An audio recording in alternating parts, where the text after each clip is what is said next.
Guys, good afternoon sa inyong lahat. To this video ay nandito kami ngayon ng aking asawa sa LTO Naik branch.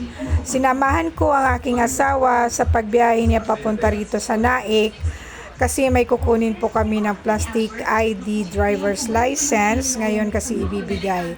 So sinamahan ko po siya guys para may kasama sa pagbiyahe sa motor papunta dito sa Naik LTO.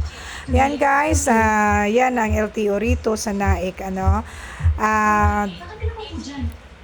madaming tao guys.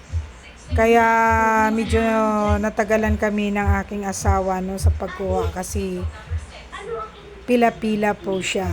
Ayan, maraming sasakyan, kotse, van, tricycle, motor.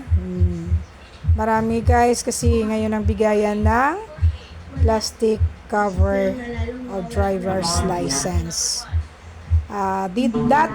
Kanina nandun ako sa canteen guys, nagsistay. Kaya lang ang init, mainit doon. So lumipat ako dito sa punong kahoy para hindi ako mainitan guys. Para kahit papaano ay may hangin na ako na malalanghap, kaya lumipat ako sa punong kahoy para mahangin. Alam mo naman guys, nga 'di ba pag nasa punong kahoy tayo ay mahangin ang punong kahoy, no?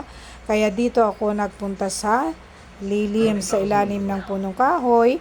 Naghanap ako ng maupuan at tumupo ako diyan. Kaya naisipan ko na mag-video ako guys. Yan ang entrance ng LTO dito sa Naik. Ayan guys, yan. Ang daming tao. Kaya pila-pila, kaya medyo matagal ang pag-release. Guys, don't forget to like and subscribe to my YouTube channel. And don't forget to click the button bell para ma-update kayong lahat sa aking bagong videos. Thank you guys. I love you all. God bless you.